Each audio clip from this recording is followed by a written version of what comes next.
Okay. I'm so excited. I just don't know what to do. Just like pumped up, ready to go. Here, you can do a cheers to Love it. give it a little starting point.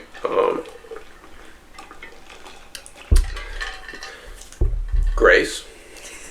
We can keep talking about Christmas. So Okay. that's fun.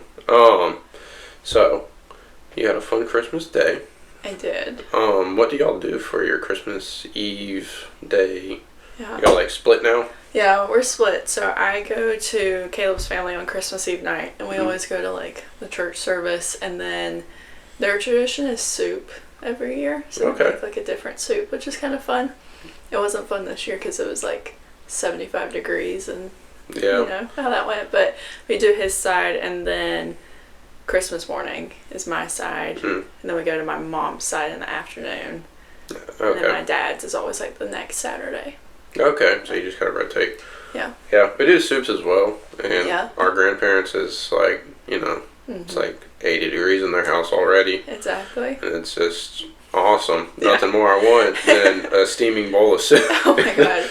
That's like last night we went to my mom's side, and my grandfather is like 98 pounds soaking wet, and so they have like 3 fireplaces, and they all were going. I was like, oh, I'm gonna have a stroke. So, You're just like sweating, just drenched over there. yes, it's awful. Yeah, it's so much fun every Gotta do time. what you gotta do. And then you get all the people in there as well, and it's Too much. great. Yep. Yeah. Do y'all stay the night on Christmas Eve, or do y'all go back home? I go back home. I'm sure that will change. As you go through life. Yeah. But Yeah. we'll see. It's kind of nice getting able to go home on Christmas Eve. Yeah. And then it's like you're on. Yeah. You get like an hour to yourself. Yeah, and I think like waking up too, it's different, and I'm sure because you and Keely, did y'all stay here? Yeah, we stayed here. Yeah. So we go to hers on Christmas Eve, and we now just like play games for the whole That's fun. like evening, which is nice. Because at this point it's like gifts. It's just kind of like, what do you really need? Yeah. I guess because no one really wants to buy you like dishwasher tabs. Right. But I'd really like to not have to buy like all the a whole stack of them, you know. So, but whatever. Games are fun. Yeah. So you get like little party prizes with each thing. Yeah, I love that though. It's nifty, yeah. But then they drive back here, and for this year we left around 10, but the past 5. That's about 5 years. Normally I leave around like midnight, and I've always loved that drive because you come down from Gaffney to like, you hit, that's Wade Hampton, with like, and it's always all green lights by myself. Oh yeah. I'll be the only car on the road, and it's so much fun to just like cruise. Yeah. But this time it was like, I don't know, we hit it around like 10:30, and so it was just red light after red light, and I was like, this is really a bummer right now. But and it's not like you can see like Christmas lights or anything through that drive either. So. No, you have those nice little snowflakes they put on the light poles. That's true. But I mean, after you're sitting at a red light looking at it, it's like, wow, it's great. All the things. So glad you. Awesome. Yeah, then we came home, and then we go to our grandparents in the morning. It's fun. Have the whole family over there. Yeah. It's chaotic. Imagine everyone's Christmas morning's chaotic. Yeah. Do y'all do like everyone open at one time, or do you do like a? It varies by like each household. Like my mom's side, we all just go at one time, especially because there's a bunch of little kids, so they just like don't understand. Yeah. And then Caleb's, it's each person opens all of their gifts. Oh, okay. Instead of going in the circle, like one by one. And then my dad's side is like that, the one by one. So I have to like remember each year what like, you're doing. Yeah, how to do it. So I'm always like, oh, the one by one though kills me. Well, I don't know. Opening all at once for yourself kills me too, because it's just the tension of it all. Sitting constantly. Yeah.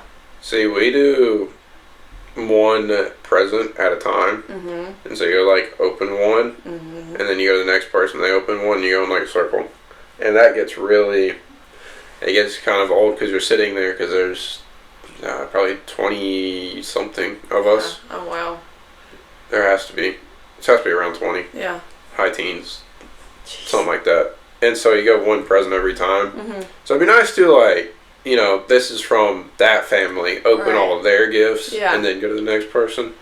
Or like, so we have one young cousin. Mm-hmm. So there's like Santa, mm-hmm. and so open Santa's presents, and then but the one present at a time. By the third time, you're like, holy cow! Mm-hmm. And people just stop paying attention, so it's just like, oh, thanks, like I'll get to you later, so it's fine. But it was nice at the end though. It just turned into like a free for all. Yeah, and I was just like, all right, because finally. The little guy was like, I'm going. Yeah. And he just started opening it. And I was like, I can't blame you. No, it's too much for little kids, that's for sure. Yeah. But do y'all, so since you have to still do Santa, like, does Santa bring everybody something? Santa brings all the kids. Okay. So, me, my sister, and then the other gotcha. 3 cousins. Yeah. And I guess now are all the people that aren't the direct parents. Gotcha. Who aren't parents. Yeah. There's a Santa. Santa always comes for them. Yeah. Okay. Which is nice. Mm-hmm. I appreciate it. I don't think... No, Mark and Julie don't give me a Santa anymore. They used to. Yeah. They used to put like one gift from Santa. Mm-hmm. I always liked it. Yeah. It's like... Nice. Yeah. You know? I was going to say, my version of that now is Jasper. Oh, yeah. Gets everyone a gift, so I'm like... Yeah. That's always interesting to see what Jasper picked out, but... That's fun. Yeah. I like that. Yeah. You should do that next year for Keely. Yeah. Get King to get See what King... Yeah. What King picks out. That'd be pretty good. That's more fun. Interesting, yeah. There's fun when there's another tag that you're like, oh. Yeah. Wow. But, yeah. Is there, do y'all do any other... You have, like, specific traditions or anything? Or anything unique? No, and I talked to Caleb about this last night. I was like, going forward, like, and it will be different next year because obviously he'll be deployed, but it's like, what traditions can we start? Yeah. So have you and Keely done anything different? So, what we've started, what I've kind of started for us is on Christmas Day night, we do, the past 2 years, we've done a Christmas beer tasting. Oh, that's fun. And that's really fun. Yeah. And so last year we got like 18 beers to split between like all. So you get like a tiny pour. It's not like we're pounding. Sure. Not everyone. It's not one beer for everyone. Yeah. It's not like whatever that would be. It's not 180 beers for. It's so you just get like a 2 ounce or like ounce pour. Yeah. And this year we did 25 beers for 25th Christmas on 2025. Oh, that's fun. And so that was fun. That's the most I think that's fun because half our family leaves to the beach, and so then we stay with like my grandparents, and then after that it's kind of like a dud, and it's like, dang, it's Christmas, but this is like it's like magic's kind of gone by like 5 o'clock, and it's like, this sucks. Right. No, I totally get that. So that's fun. I think I'll do that. Probably continue to do that for as long as I have. And that's like very you and Keely. Like that makes sense for you guys. So. It's very fitting. It's nice to have something to look forward to like afterwards. But also it just depends when like, imagine it'll be different when you start having kids and start having to go to like, I don't know how that'll work. Yeah. As life continues to evolve. I know, that's what I was telling Caleb. I want to start doing, like, making a birthday cake for Jesus, like, on one of those days. And I was like, that will be interesting when having kids and, like, having to cater it and, like, use it as, like, a learning curve, I guess. Yeah, so it'll be fun. Yeah, that's also an interesting thing to be like. Yeah, there's a lot of constantly changing things in this to, like, think about and get ready for. That's what I was telling someone the other day about, like, talking about the wedding and talking about Isla and parks and incorporating that, and just that it's so weird that we're at that phase of life. So. That you can, yeah. You look back and you're like, wow, I didn't know I was this old. And it's like, wow. Oh, God. I had no idea. Yeah. It's whatever. It'll be interesting. It's always interesting. It's always fun. We want to talk about the wedding at all? Yeah. I think, it might be a favorite topic of yours. My gosh. Congratulations. Thank you. What are you most excited for? That's a good question. I think, and it leads into, like, what I do, and I know Keely relates to this too, but like the design of it all, and so like how can I make it different than like a regular Clemson event, and like even just separating them in my head. And so I think one of the things I take from work is like the storytelling aspect, so being able to tell like the story of Caleb and I's relationship through the wedding is gonna be fun. So just picking out all the little things and finding a way to make it unique to y'all. Yeah. That's all. Yeah. I think that's the most interesting part to it. Yeah. Not having it like, what did they do to kind of like make it? Keely did like her things. Madison had hers, and everyone else like to make it actually branded as them. Yeah. But then you go to someone that's kind of like, no, this is great and all, and happy for you, but it's like it's not really them. Yeah. Unique to them. And I think that's funny that you bring that up, because like the way that I explain it to everyone too is like Keely and your wedding was so y'all, I think, and it was like that perfect mix, especially with Keely's color palette. Yeah. And then Madison and Parker obviously was so them, and same with Joella and Holland. So it's just fun to again look back and be like, oh my gosh, we've done it all. Yeah. At least you got a bunch of ideas to pull from. Yeah, that you can seriously. Find. Seriously. So what else have you have a venue now, and you have a day, I presume, as well. Yeah, April 18th. I'm sure Keely has marked y'all's Day calendar. off. That's a big part. The venue is the biggest part. Yeah, it kind of really worked out in our favor, and having it at Greenway, it's like we have so many people coming from Charleston, and I was worried about like, okay, I want them to feel, included and not just like stuck in a hotel room. Yeah. So with the cottage house, there's like 10 bedrooms. Yeah. And so like I'm gonna make it like a whole other part of the wedding where it's like Hotel D Hart, I think, and decorate it and make sure they feel comfortable. But I also worry, of course, about like, since it's not necessarily near a hotel, like them driving somewhere after the wedding, and because I know there'll be a rowdy bunch, so. Yeah, you can always get a trolley probably. Yeah. Come. Yeah, just thinking ahead. Just, some form of transportation somewhere. Yeah. Yeah, that is the key part of it. We'll see how that plays out, but. Yeah. Did you know you wanted to have it there, or did you just kind of like after like seeing it? Yeah, I went back and forth with it, and Caleb did too, because we were like, is it too close to home, like literally, because it's 30 seconds from my house, and then like just the ties to it, and then I was like, there's so many different connections that it makes sense to have it there. And I think it's a good like mix between Caleb and I's like aesthetics too, and like being able to create it there. So after a little bit of thinking, it was just kind of like the perfect fit. Yeah. Oh, that's good. Finally settled. How many did you look at outside of it? Oh god, a decent amount, because I was like messaging people in Charleston and like where I had been before and like had seen it, but not necessarily like going. Yeah. And then up here, at least 5 or 6, I think. So all in all, maybe like 10, 12. Yeah. So I don't know how many did y'all look at? I think I looked at 2. 2. I imagine Keely probably had more in mind. Yeah. A lot of them got crossed off though because she didn't want to do any of the places she's already been to. That makes sense. So that's kind of why we landed on ours. Yeah. But I actually looked at it. I picked it. Yeah. So it wasn't even her. I was like, I think we should do it here. And she kind of agreed, but we pretty much had it signed before she even looked at it one time. Because you and your mom went, right? Yeah, me, Jamie, and Julie went over and saw it as like a group, and it was. I thought it was a great space. Yeah. For what we were doing, but with that, what's the size you're kind of?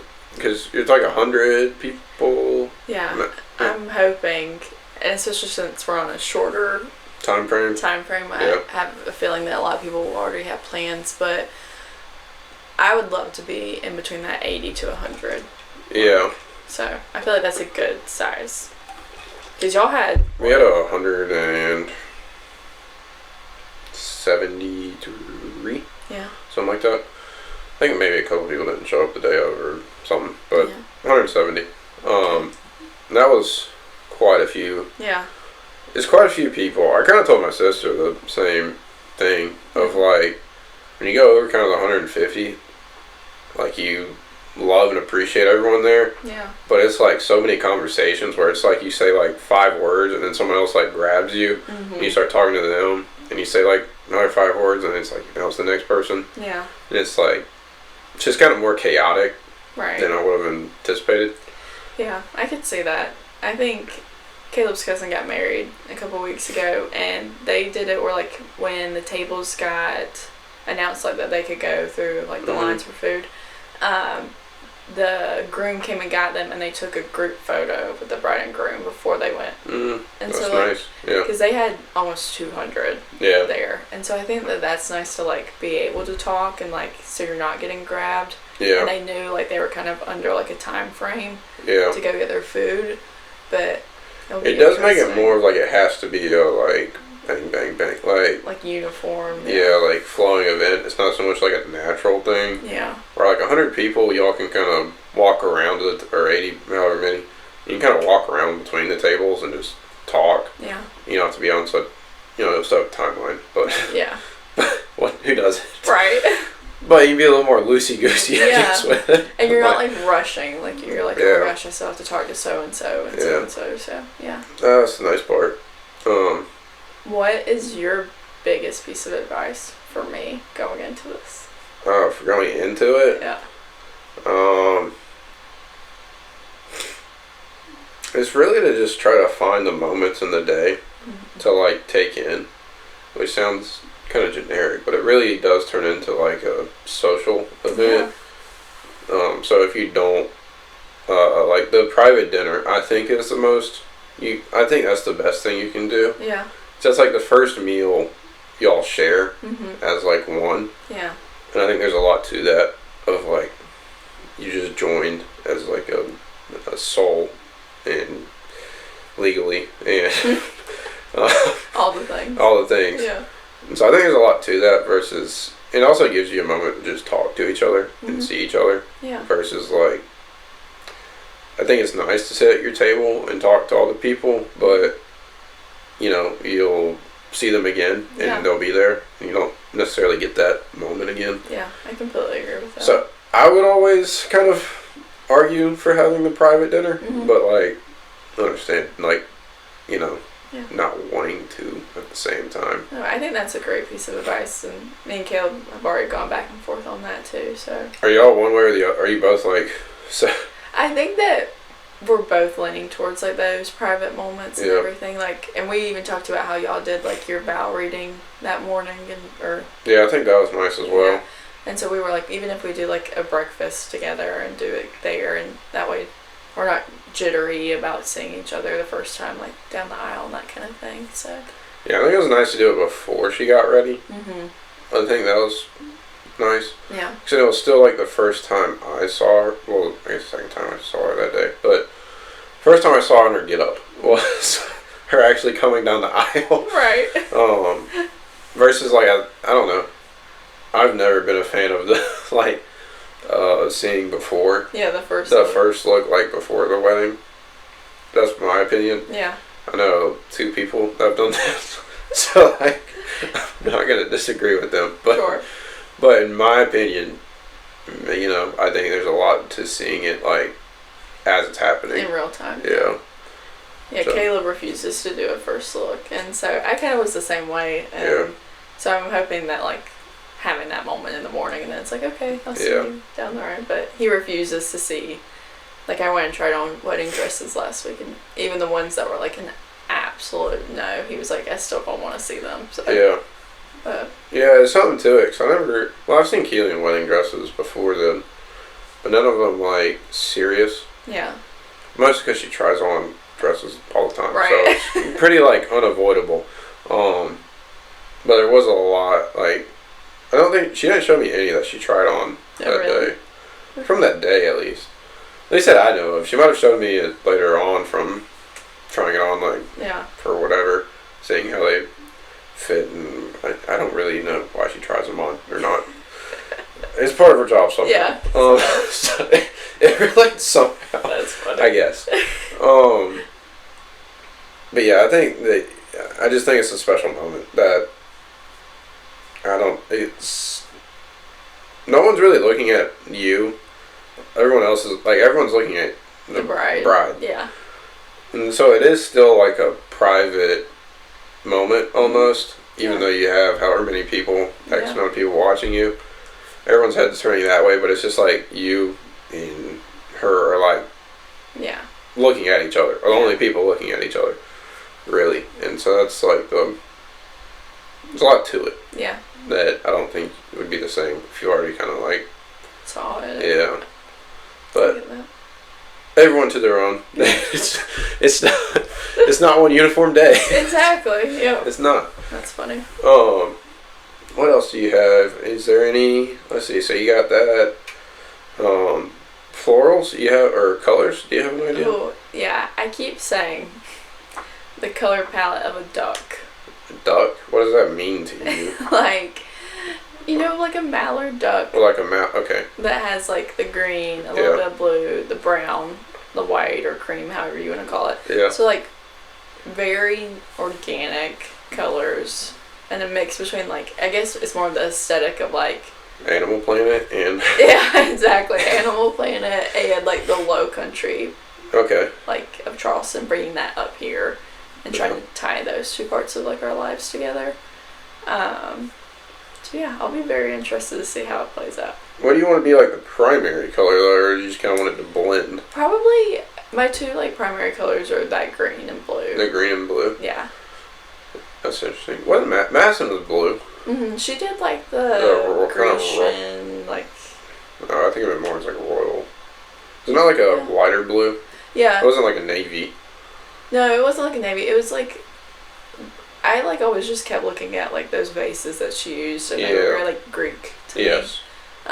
Whatever blue that is. Yeah, whatever blue that is. Whatever RGB value. Yeah. Value that is. Hex code that is. Yeah. And she did like the really poppy like colors in her florals and everything. Mm. And then obviously you and Keely's was. Yeah. So you're getting kind of both. You're pulling a green and a blue, and just kind of go splitting the difference. Yep. Exactly. That's fun.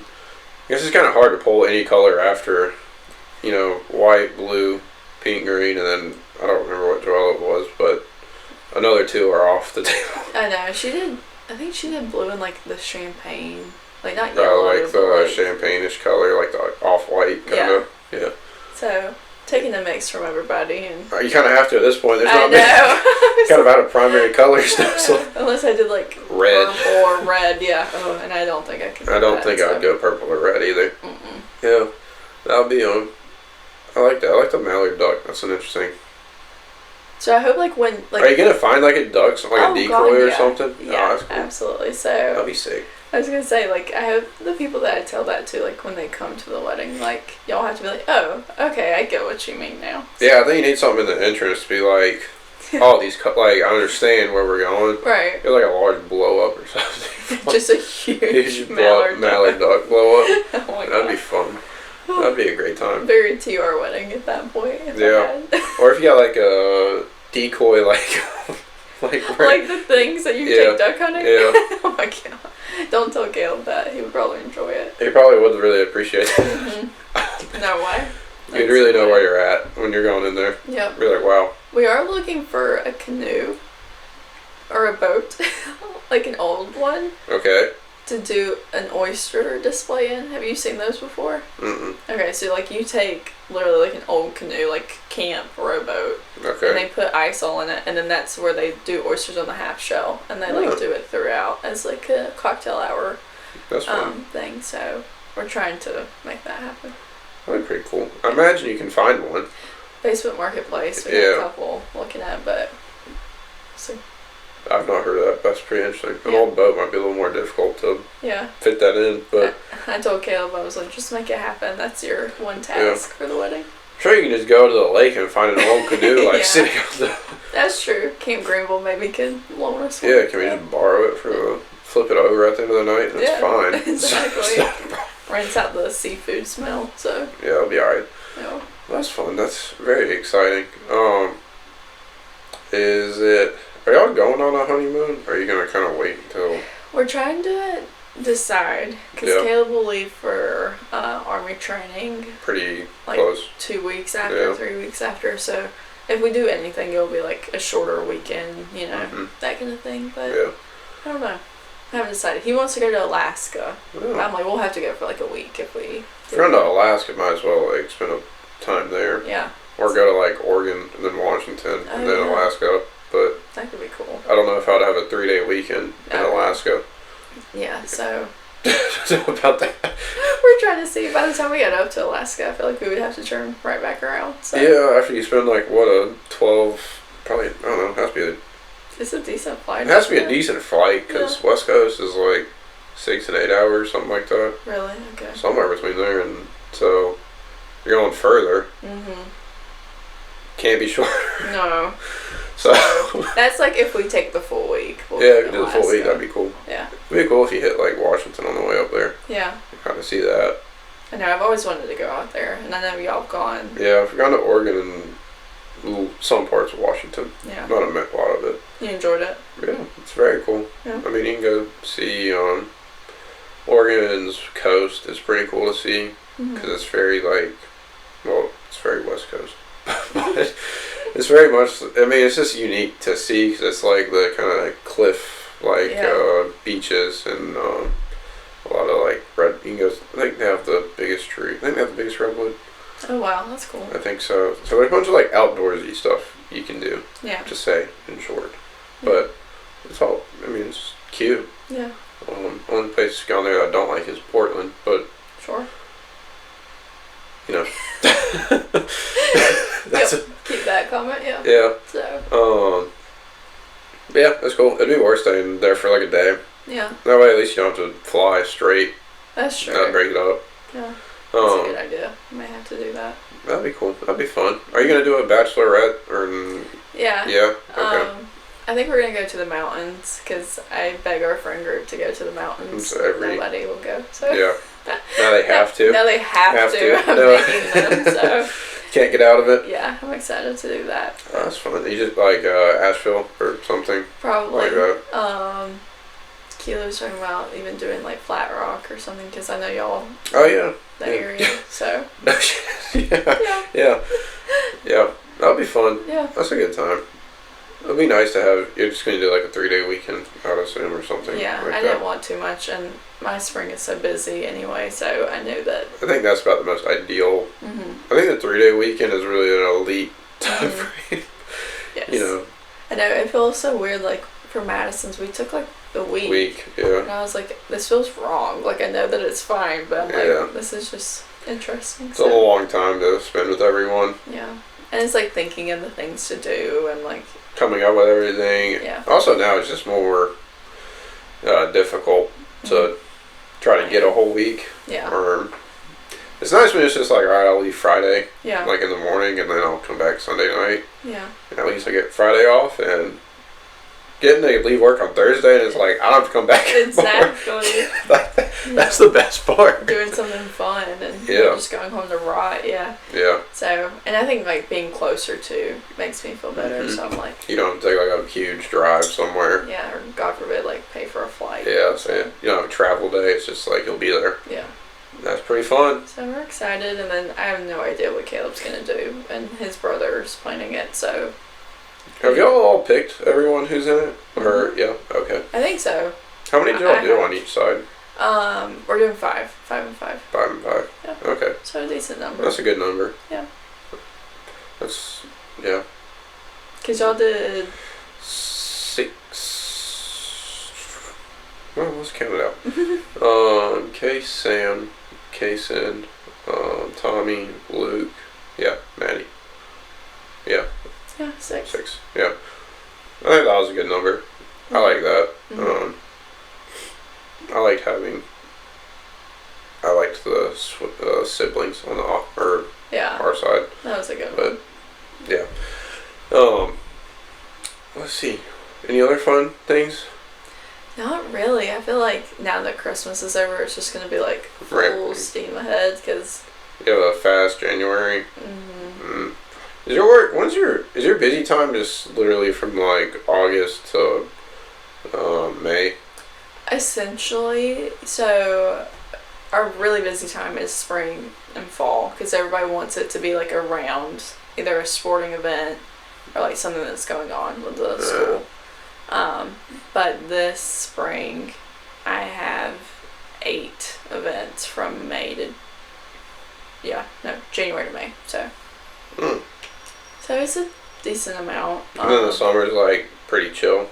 The summers usually are dead. Last summer was just like insanely busy for no reason, but yeah, usually we only have 2 or 3 events in the summer. Yeah. So. That's kind of nice. At least like nice. You get to kind of slow down for like 3 months there. Yeah, and it's nice too because like the thing that really takes up the most time obviously is the planning of it all, and so like trying to balance, like we go by 4 meetings for each event, and so you have like a kickoff, a design, and a logistics, and then the event, and then a debrief, and so like that's how my mind like registers like, okay, I have to do that 8 times in the spring, and so like that's how I keep my timeline of like where I'm at and everything. Yeah. So it's just interesting. It's interesting. So it's like you have 32 meetings. It's like yeah. Yeah.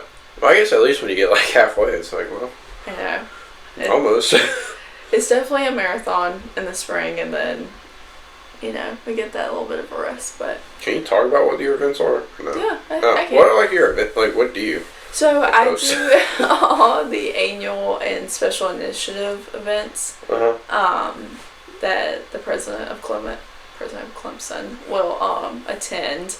And we're an advancement, so it's really anything also that has to do with like fundraising and advancing the school. Yeah.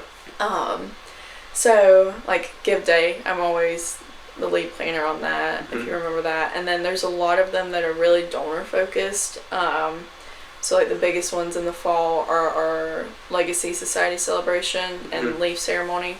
And so it's really a 2-day event because they're always back to back, but it's just for, like I said, for the different donors and kind of where they fall into the hierarchy, if you want to call it that.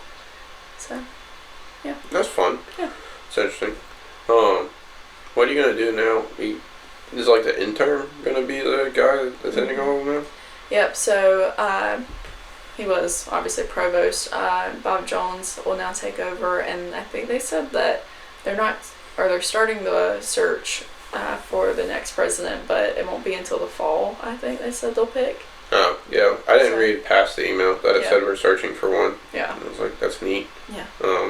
Anywho, gotta go about my Tuesday. Yeah, seriously. I'm like, okay, that's cool. So that's great. It would definitely be different. Yeah. Because President Clements was always very, he knew us and was always happy with what kind of work we did. So now you kind of have like a new boss in a sense of like who you're working with. Yeah. Well, I mean, that'll be nice to get a new experience under someone else. Yeah, and Bob Jones, he's great. He's definitely like, not in a bad way, just has like a different philosophy around him, I think, and it's more like analytical, I think. And President Clements, I feel like he could go speak to like, thousands of people and be fine. So it'll be different to see how like they both approach it. Yeah. Yeah, I feel like that's a given for all of them. Imagine they're all going to have some unique way of going about it. Yeah. That's cool. That'll be pretty fun. Yeah. I'm hoping that it's just something new and you got to roll with the punches. So yeah. It'll be fun. Yeah. And then you get someone else. And then we get somebody else. So you could have a busy year just bouncing around between presidents. Wow. Who would have thought? Yeah. We'll see how it goes. So. Well, cool. That'll be fun. Let's talk about growing up in TR, because I think that's something fun, unique, interesting, and similar. Yeah. What do you think's like kind of the most? What was your upbringing kind of like? Was it very structured, like very classic, like Southern, like got like church and? Oh yeah, it was very, like you say, kind of that Southern residential upbringing. So Southern suburban. Yes, very suburban, living outside the country club and the golf course, and all the things, and I don't know, like, me and my brother have a bigger age gap, so that was a little bit different because we're 11 years apart. So, like, I think there was almost, like, two communities that we had, and I got to kind of intertwine with, like, obviously my friend group growing up and, you know, seeing all that. And then my brother playing sports and being involved in church and everything on that level, too. So that was fun. What was, where did you actually meet Madison? Because you have the little photo of you two, like... Yeah. Hugging? Yeah. Yeah. Madison and I met at Renfrew, which is the Baptist church that both of us did. I guess it's like pre-K that we grew up with. And there's really like a handful of kids that we met there that like we finished high school with. And so it was crazy how tight-knit that was. Yeah, that's where we met, and then just inseparable. Yeah. That's pretty interesting how that works out. Yeah, that's funny. How many kids like knew each other when I came to TR was interesting to like see. How it was like, wow, they've known each other for like a long time. Yeah. Cause I was always in more of like an outside perspective until like I actually came there. But it makes sense. I was gonna say, what did you think, like, coming in, like, was there, I feel like sometimes there's a stereotype when it comes to... Well, there's a stereotype of every high school in Greenville County. No, that is true, very, like, I can't speak to the other counties, but, or the other locations. Yeah. It's very much a stereotype of each school. It's like, TR was more just kind of like, I don't even... It's more like country and more like what you'd think of as like southern kind of lifestyle. And then Greenville was always more like the divide of like upper class, like wealthy families, and then kind of like people coming from like very low income areas. So like just a split area. Berea was largely Hispanic. I mean, that's largely what we thought about it. What else we have? Pickens. Pickens more like Podunk I always thought of. Yeah. That and Easley too. Yeah. Didn't really interact with Easley. Yeah. What other schools interact with a lot? Blue Ridge was like a different version of TR. Those different, like, it's just like a lot of different forms of like country. Yeah. So, like, they're not the same. I mean, but they're only different in so many ways. In so many ways there's a lot of similarities of overlap, but I'd say a lot of like the general ideas of them like hold true. Yeah. But TR, I don't know, there wasn't any, I didn't expect it to ever be so like close knit, I guess. I didn't, that kind of surprised me, because they're very much, I don't know if that's a I don't know if that like holds across the board, but like largely it's just that you have families in the same area, so the same kids grow up, go to the same schools, which kind of makes sense. But I don't know, it was something. I definitely think like looking at different friend groups, a lot of that holds true. Like when they grew up together, but like just staying friends, and I think you get that close, and it's kind of hard to let that go. Yeah. So I feel like that's a good thing to take away, but I think it's good, and it's good. I'll say it's largely good. I don't think there's like a drawback to it. Yeah. I think it's more the drawback is if you come from the outside, it's like really good. Trying to understand where is your area. That was more interesting.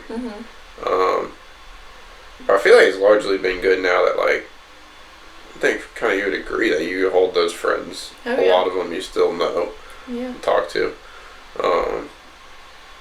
And I'll say like a lot of people from TR still know. I don't think there's really many people that are like ill will towards anyone. It's largely mostly friendly or like communal between like all the alumni. I definitely think that too. Yeah. Like I always keep up with other people or try to, you know, and so it's kind of fun to be like, oh, this person's having a baby or this person's getting married, and just watching them grow up. But it's sweet. Yeah. What do you think the best part of it was?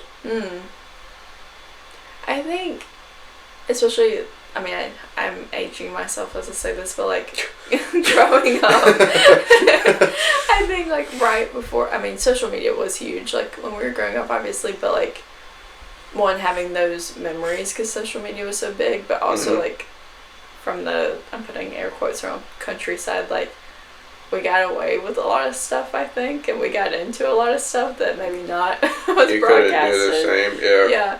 So I think there's like a balance to that. So, but yeah, definitely just all those random memories that you don't think about, and not having our phones all the time and doing that too. So yeah, I think that's a large part of it. Yeah. That's kind of like, when's the best time to grow up? Like what decade was? It's like probably like 90s. I know. Seems pretty cool. Yeah. I wish that we could go back and like, I would tell myself like, you don't have to be on your phone all the time and doing all this and taking photos of everything. I mean, like I said, there's definitely a balance there, but yeah, but you don't really figure it out. Yeah. Especially when you're like the first people to ever have it. Exactly. I think that's the biggest thing, was like that no one else could really relate to what we were doing. Yeah. Like there was literally no similarity between anyone else's. Like any other childhood had no similarity to our childhood, which I mean you probably could say across, you know, whatever. But I'd kind of argue it was the most different. Yeah. In the fact that literally everything you did was broadcast. Yeah, exactly. Like even like I said, Zach being 11 years older, like we always had like the home computer, and like he could burn CDs or be on MySpace. Yeah. And be at home, but like the second he walked out, like it was gone. It was gone. Yeah. Doing whatever you're doing. You're in the moment of us. We had our phones all the time. So. Yeah. Especially like Snapchat and Instagram. Snapchat was a hell of a problem, but yes, it was a lot of a problem. Yeah. It's an interesting. Do you think you're gonna give your kids social media, or do you think? I don't think phones are the problem. I don't ever think that's. Yeah, it's the social media of it all. I think there's definitely like an age limit or bracket or however you want to say that I would wait until. Like, I mean, even my cousins from Christmas, like, they were talking about how these like 8 and 9-year-olds have social media. I'm like, why? They don't need social media. There's no point. Yeah. So probably like high school, I would say. But I feel like you have to have that balance of like knowing when obviously to trust them and let them out, but like they're introduced to so much from that age. Yeah. I don't know. Well, I feel like let alone getting the phones like it is freedom in itself. Yeah. Of the search, you still have Google and then whatever AI. Well, at that point, I was gonna say at that point it would be crazy. So whatever that ability would be. So you have all the games and not.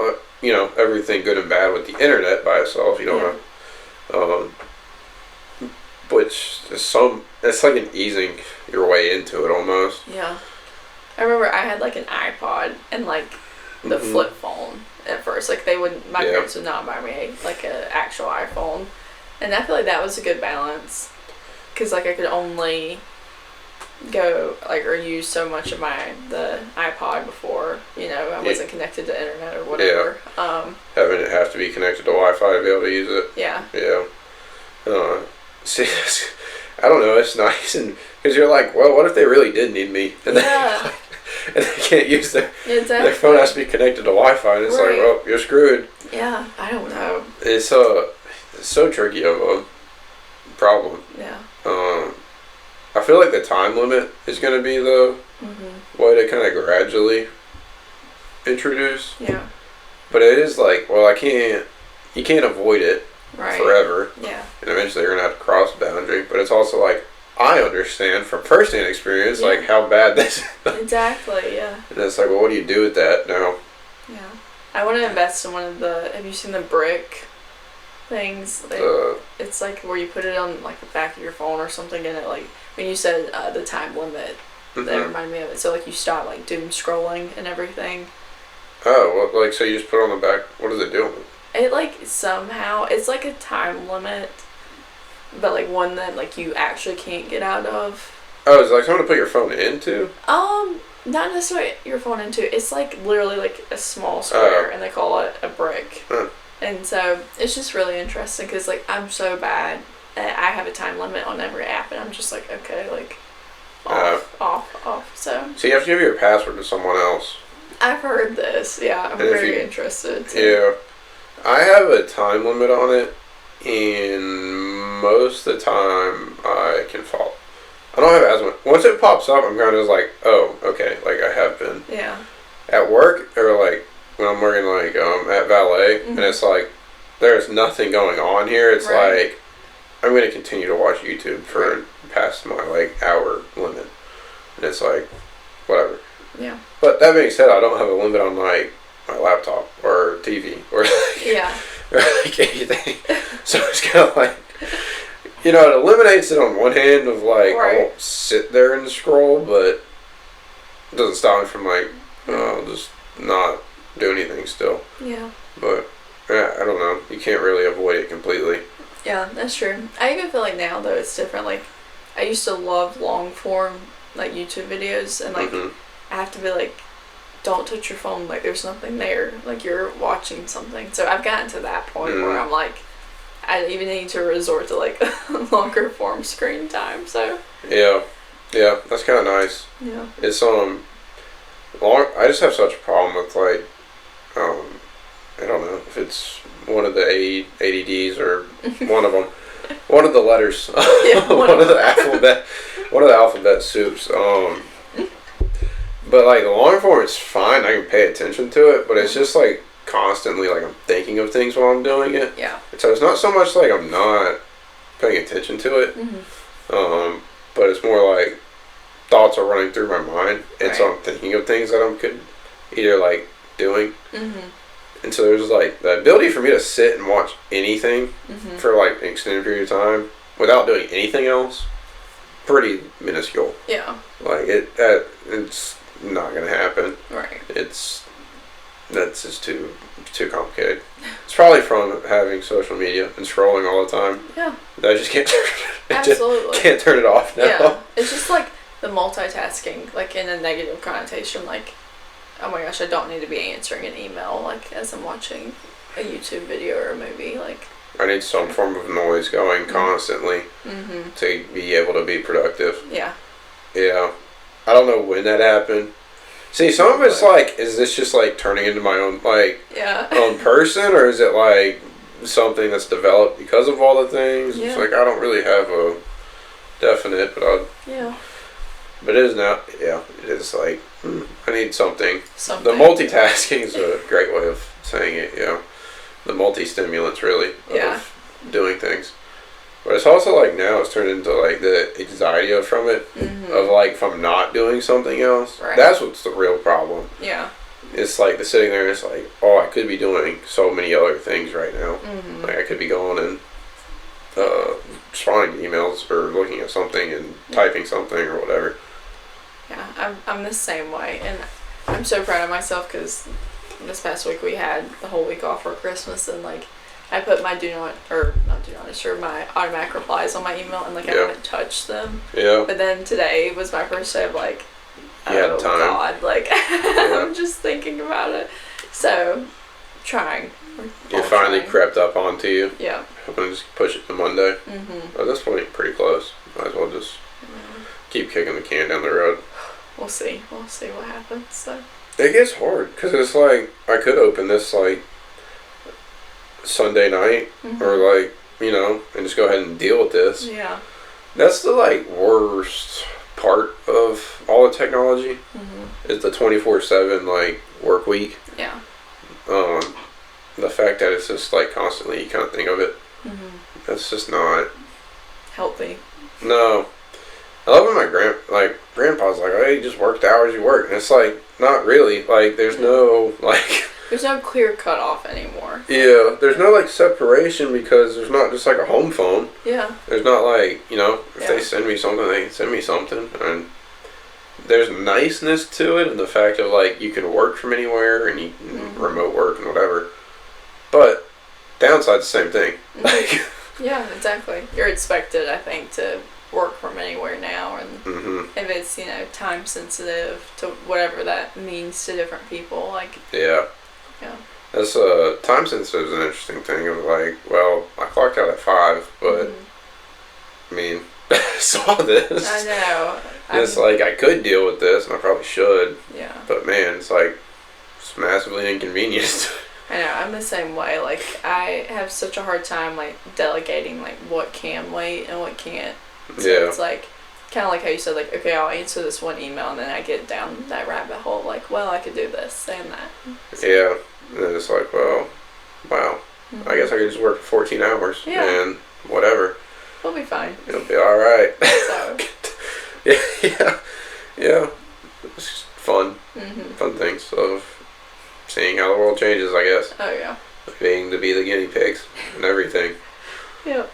I feel like that's just what this generation is.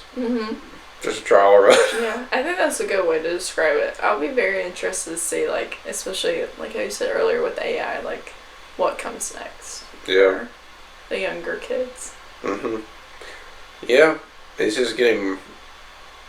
It's a complicated thing because like even the kids that are in like middle school, they had like COVID, then you had like AI come out, to where like now if you really want to, you know, not ever do anything. You can probably figure out a way to like get around it. Oh yeah.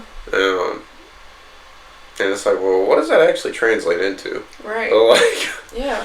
What's that gonna be like for them? And it's, I don't know, it's gonna be something. Yeah, it'll be very interesting to see like how these kids grow up, and like even I think to like trade jobs, like will they grow and flourish, or will they like there won't be any trade jobs, you know? So it's like, because like you said, everything will just be at the touch of your fingertips. Like, so where does that kind of get lost into what kids will do? So I don't know. It just keeps looking like it's gonna be so much more fun to parent than like there's something to like, all right, just go out and streetlights come on, like, come home. Oh my gosh, I know. But it's like all the problems that you have to think about of like just dealing with the internet, and it's like, dang, I feel like an old head. Like, no, seriously. It's like, dude, I don't want to. No. It's just not cut and dry. Of like, okay, don't get in the van. Like, right, yeah. It's all you gotta avoid. Exactly. It's a blank white van. Don't talk to the strangers. Yeah. Like, I don't know. Oh, now you can have an AI generated like video. Yeah. And it's like, I would probably believe it. Like, I don't. I fall for it like every day, like all these random TikToks, and I'm like, I'm no better than my grandma. Like, I can't. Yeah. So. I made one of I got Kingsley to put on. I made a chat, make him with like a Santa costume on. Oh yeah. And I sent it in our family group chat, and like Mom and Dad were like, "Wow, how'd you get him in?" Like, they were like blown away by it that like he was in the like the Santa costume. That's so funny. And I was like, well, it's not funny real. story. It's not real actually, but yeah, I mean, I think that just, I mean, it's like you can very easily be deceived by it. Yeah, absolutely. Which, you know, fun. Just adding on to the. It's crazy. Yeah. What do you get to use it a lot for your? Is it just kind of like use it, don't use it for AI? Yeah. They push a little bit for us to use it, but I think that it's different. So it's not like anti. No. Okay. Yeah, that's kind of my thought of where most people were at. Yeah, I know there's some jobs that like it's a huge, obviously. Well, push, like but government treasurer should probably not be like. Yeah, typing it all in there. Throwing it all in there. Yeah. But. I mean, what are you gonna do? It comes to an event, you know, like. Yeah, exactly, and especially like one thing that we use it a lot for is like coding on the back end of stuff. Especially like how we collect RSVPs or updating software from that end. Yeah. And that's obviously something I don't know about in general, so that kind of helps. I don't love to use it if I don't have to. Yeah. Especially I think it comes from that like creative side. Like, I want to keep obviously creatives in business, and if it comes to like invitations or like small art forms that we need, always going to like a local person for that. But I think there's a mix. Like, it's gonna happen either way, so just trying to find like you know how to use it. So you think Well, you like to creatively like write Mm-hmm. and like as a hobby and whatnot. I mean, is that kind of like your motivation for trying to like try to Like to not use it or not necessarily not use it, but not like rely. Yeah. Oh, I definitely think so. Like even I have a few coworkers and our minds just work different, and so like they even put like their emails into ChatGPT. I'm like, okay, if we can't write like a email back to somebody, that worries me. But like kind of you said, like I don't want to rely on that to use like especially like copy that's very imaginative. Like I want to be able to create that myself because I feel like with anything, if you stop doing it, like you'll lose that rhythm. So I try just to write it all out myself, and there's sometimes like with grammar or anything like that, I try to, especially like if it's being published on something, double checking. But well, I think that's what it's pretty good for, of like Grammarly, and like Chat's pretty good about it. Yeah. But just grammar check it or how it reads. Mm-hmm. I think tone's an interesting for it to read. Mm-hmm. I think it does that fairly well, of like how does this sound. Yeah. I think that's hard to do from talking from like my standpoint of like how does this sound to someone else versus like when you're same thing as like texting. It's like I don't know how that like I'm thinking this sounds like this. Yeah. But having a co-author on your computer is that's pretty nice. But the creative aspect, is that something you've always had through your I like to think so. I think I was like, creative as a kid, and that's how I geared towards stuff like that. Like I always wanted to paint or, make stuff, and then I love to read, and so that kind of led to writing. And obviously through like the job search and everything, I always wanted to be creative. So I definitely think this is the most creative I've been able to be. Yeah. Especially like again using my hands and seeing stuff come to life. So that's been fun. Yeah. Is it like the creative writing, is that like from high school? Kind of like, is that like journaling, or did it start as like write a story, like what was? Yeah, I was writing like all these make-believe stories even before high school. Like my mom kept them when I was little.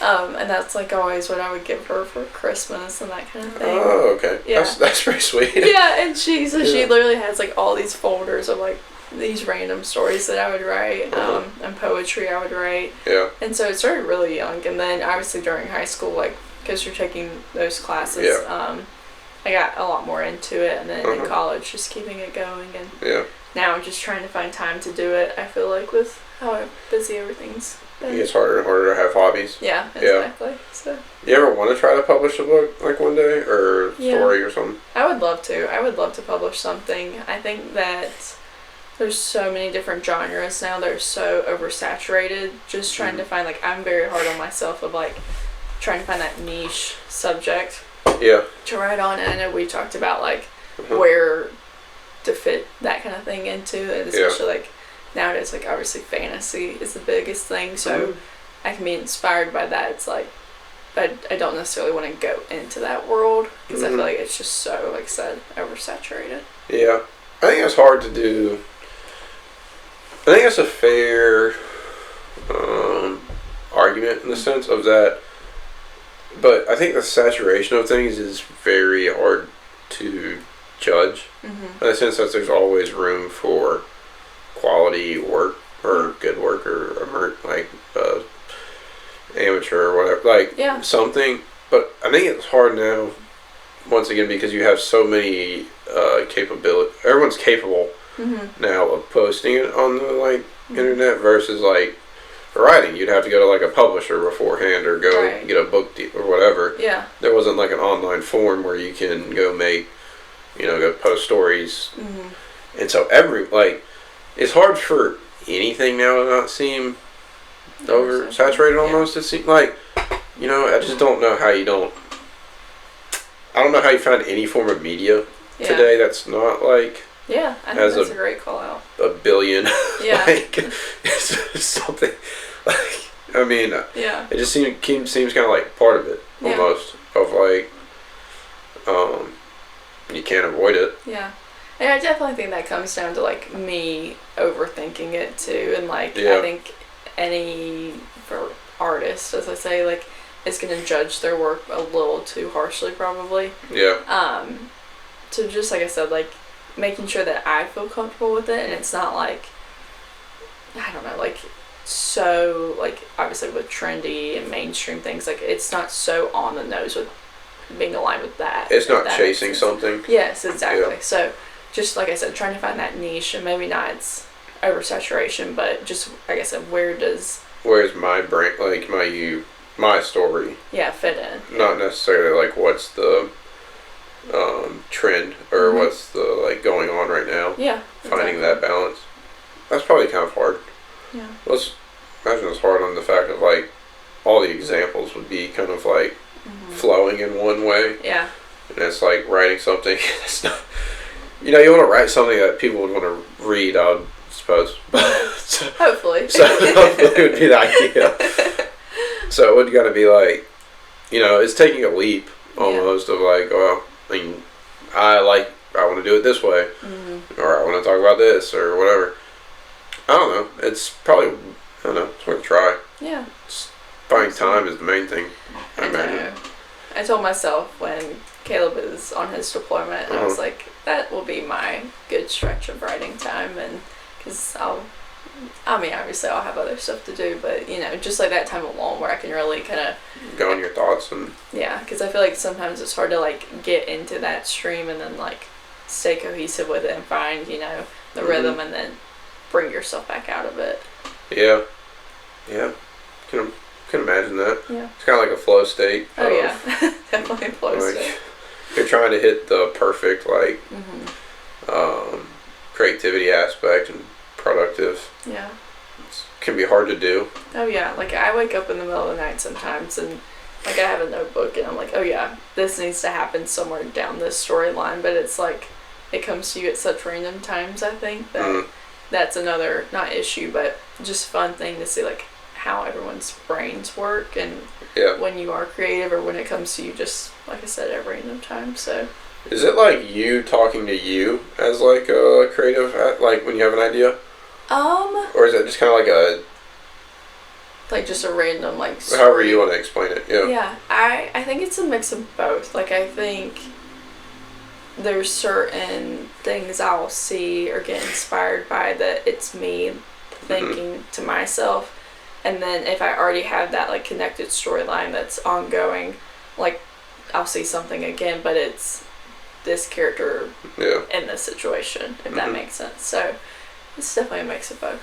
Yeah, it's just kind of like I don't know, the creativity aspect of it is just always interesting to me. Yeah. It's like how some people just have the ideas like appear. Like it's not necessarily like you might be thinking about something, but you might also not like. Yeah. Like where does it come from? Is that like? No, I completely agree. Yeah, like how I would love to like, and that goes for a lot of people. Like I'm not like my brain doesn't think in a mathematical or scientific way at all. So like that fascinates me. Like how people can see that and like even read through that and be like, oh yeah, like I understand this. This is what needs to happen, or find those like loopholes. Yeah. And so I just think that's so interesting. It is it's so cool how it's just like just think it's randomly get an idea. Yeah. It's like that's I know. It's pretty cool. It's have you had a journal for like a long time? Of like is it a journal or is it more like an idea book? More like an idea book. I'm awful at journaling, like a diary journal. I just can't keep myself like. You can't do like this is like what I need to get done or this is what I want in the future. It's more like you need it to be like a creative outlet on like a flow. Like seriously. Not so rigid. Yeah, I was gonna say I like have random pages where it's like you would read it and be like, what is she talking about? And it's like a conversation that two characters are supposed to be having, or like a scenery. Like you would be like, oh, she's describing going through a walk in the woods, and it's like, yeah, but the woods don't exist, So it's like it's interesting, like where my brain goes to write that kind of stuff down. But yeah, that's It's a fun way of doing it, I guess. It's kind of just like something only you would understand. No, seriously, my own little language, yeah. Yeah, that's interesting. Because, like, my notebook is very much, like, rigid in the sense of, like, it's organized very, like, in a like, there's a pattern to it of, like, what I'm writing down. Mm-hmm. I can see that. Yeah, it's not so much like a journal of, like, it's not like today, but it's kind of like, whenever I'm talking or I'm going to talk to someone, I'm writing it down, like, very meticulously of, like, what are some ideas where, like, there's not, like, a flow of, like, oh, I'll just write this, like, here. Yeah. And it's, like... I was going to say mine. Cool. I would love to compare mine and your notebooks and stuff, because I feel like mine is just, like, those random, like, off the wall. Like, I'll write down song lyrics that I hear that remind me of something, and then I feel like you said yours, and I could see that just from your personality, a very bulleted, like, structured. Yeah, I make everything almost a bullet list of, like, things. Because I don't like writing in sentences, so I try to write it kind of as short as possible, but it's very much as, like 1, 2, 3, 4, or, like, just a bullet, or, like, sometimes if I have to write a sentence, I will, but we'll always, like, skip a line between, like, where the dot ends. Like, it has to skip a line. Oh my gosh. You're back to your alphabet soup. Yeah, it's very much it has to follow. You can look through it and find, like, a pattern pretty easily. Right. But I think it's not creative in the sense of that, but it like, gives me the ability to, like, organize thoughts in a sense of that. It's kind of the same idea, I'm guessing, of what you're doing. We just two different ways of going about it. But I always think it helps, like, actually, like, give clarity. Oh, I don't know. Yeah, same. But I don't ever get more creative from it, I don't think. No. It's more like whatever my initial thoughts were going into it is kind of what I'm putting down. Okay. It's more like taking it out of my brain and just putting it somewhere. Yeah, having that logbook. Yeah. It's not so much like a flowing state of ideas, like, from it. Like, if I'm writing one thing, it's what I thought of, and then it's done. Yeah. But different ways. I know, it fascinates me how all of our brains can be so wired different, but... Yeah, it just keeps going. And reading, you started early on as well? Yeah, I was a very early reader, and I think you were the same way about sort of kind of... I started reading, I read a lot in middle school, and then I didn't read a lot until college. Okay, again. That's interesting too. What made you, like, pick it back up? Probably a drive to learn more. I don't think that's a lot of it. Is, like, being I'd say drive curiosity is a better way of putting it. Curiosity is, like, the main motivational thing for doing a lot of things. And so that's kind of why I started it again. Yeah. I love that answer. I think that the willingness to learn, and I feel like that's just such an easy way to learn too, like, and there's so many different outlets to pick on what you're interested in, so I love that. Did you start with, like, fiction books, or, like, a specific? Yeah, like you said, I started pretty young, so... Do you have, like, a genres throughout your life that, like, kind of, like, change again? Honestly, yeah, probably. Like, I used to love nonfiction, like, in high school, and so I know that I read a lot of that, and then got into more really heavy fiction in college and nowadays, and I love a good memoir, and like you said, even that curiosity to learn, like, just going back to different authors and kind of seeing, like, how they write in that sense, and like taking not only the storyline away from that, but just those different formattings and different ideas away, so that's always been fun too. I think it's now interesting as getting older, I guess. Sounds weird to say, but I'm now starting to appreciate some fiction more. I'm reading a fiction book now, and I like how it's kind of like writing styles more. Yeah, noticing those more than I have ever, like, really paid attention to it, and kind of seeing how they tell the story. Yeah, I think that's pretty cool now. Versus, like, kind of before, I just never really cared. I don't know, probably cared, really. Yeah. But I think that's unique. I think it's pretty cool. See how like every writer tells the story differently. Like how are they going to go about this? Yeah. The story itself is normally interesting, but like, yeah. I always think if you write a boring fiction book, it's pretty bad. Like, pretty bad, yeah. I mean, you can make it up about anything. Literally anything. There's no rules to it. Yeah. So if you have a boring fiction book, I think that's generally probably one of the worst books. Yeah. Because it's like a boring nonfiction book can make sense. Like, I can understand how that could be boring. Yeah. Can totally meet you eye to eye there. But it's like a fiction book. You had all the options in the world. Mm-hmm. And you made this like terrible. But, whatever. But, yeah, so now I think that's cool. Yeah. I think that's more interesting. But especially like if you can like have an author who has like multiple either series or books, and then like finding their language, and like I find myself like reading it in their voice instead of like a generic narrator or even my own head, which is kind of interesting too. Ooh, so like your books, if you hear like the author talk, you like use their voice to like format it. Sometimes, yeah. Okay. Yeah. You don't have like a character's voice that's like where it kind of changes. It depends, yeah. Like an author who like I can hear in my head a lot is like Donna Tartt, and so whenever I read like The Secret History, like I hear it, and the like even like the cadence of like how she speaks. Her talk, yeah. Yeah, so it's just interesting. But like you said, like a lot of those really heavy like fantasy fiction books, like I definitely hear it like in a character's voice. So yeah, that's pretty. It's pretty fun. Yeah, I think that's more unique. I think that's now like kind of how I read things. Same thing as like if I've heard the author talk, it's very much like in their voice. I that's normally for like nonfiction or like a biography or something, but.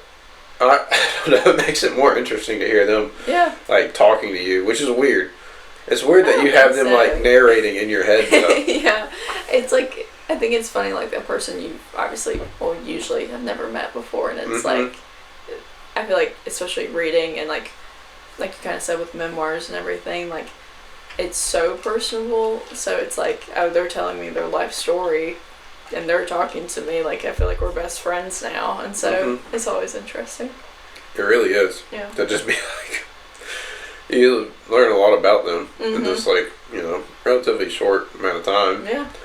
Probably like 200, 300 pages, something like that, and it's like wow, I spent 3 hours with you listening to you talk. Yeah, with Matthew McConaughey. Yeah. And all the people. Me and Matthew are each other now. It's like, yeah, it's weird. Yeah. Like, but it's like I have no idea about this guy once yeah. It's odd. Yeah. It's an odd experience. But before that, it's like when you talk to yourself, it's not as impactful almost. You almost get more out of it when you're like hearing them talk to you. I feel like it makes you kind of pay attention more. Yeah, I think so too. Whereas the self narrating's fine, but it does seem like more you kind of fade out. Of like, you ever go through it and it's like I didn't read that. No, yeah, I feel that, especially like again going back to like fiction, like especially nowadays, like the world building of a lot of stuff. I'm like I have to have someone else tell me this, because if I'm reading it, I'm like okay, like I'll just skim over and be like, wait, what did I? Whatever, dude. Yeah, seriously. So. Yeah. Then I'm always like, why am I so confused? Like 100 pages in, it's like, oh yeah, because I definitely didn't read that last 10 pages. So, anyways, subscribe to his blog. I think you should make one. Yeah. I think that'd be fun. Okay. Yeah, you should make a blog. Do like a writing. Yeah. I think you don't think not into it or never. I have thought about it, and I think the one thing I don't necessarily struggle with, but like I've never entertained the thought of, it's like short form writing. But I'm willing to give it a try. Well, it'd be challenging if nothing else. Yeah. Yeah, I think it could be a good creative outlet. If not, it could be a series. Yeah, that's true. You don't have to make it like a one post story or whatever. That's true. Okay, maybe that will be my New Year's resolution. I think you should do a blog. I think it'd be pretty fun. Okay, just write about anything, you think? I don't know. What would you like? What's your top things? I don't know. I think if Grace White got to write a story today, oh, if who I don't know, Penguin Publishing came to you and said, yeah, write a book. Oh gosh. Yeah, I think that I would have to do like, almost like, have you ever seen Little Women? Little Women? Mm-hmm. No. Okay, you have to watch that. Kid Keely to watch it. Okay. It's one of my top 4 favorite films of all time. But wow. like the way that it's structured and like, you can tell in that movie, and it's based around a writer, like where her page breaks are on, like, if that makes sense. Uh-huh. Like through the narration of the story. Yeah. I think that's how I could write and be like, yeah, this is day so and so whatever. Uh-huh. And like what they did during the day and the memories of that day, if that makes sense. But each of them being like its own post. Oh, okay. So it'd be like Tuesday, the 4th, and they would talk through like their idea, what they did. Yeah, and like those moments and memories, and obviously still being fictional, but like building a story through that sort of timeline instead of it being like so cohesive through, a 400-page book. Yeah. I think that's it. What do you think about when it's like, there's probably a name for this, but when it's like 2 characters, like perspectives, I think that would be cool to have like, this is what's going on with them. I think it's always fun when it's like telling a story and then it flips the other person and like what they were doing during those, like, it's really not from point A, but it's like kind of somewhere in the middle. Yeah. It like then progresses, kind of like leapfrogs back and forth. Yeah.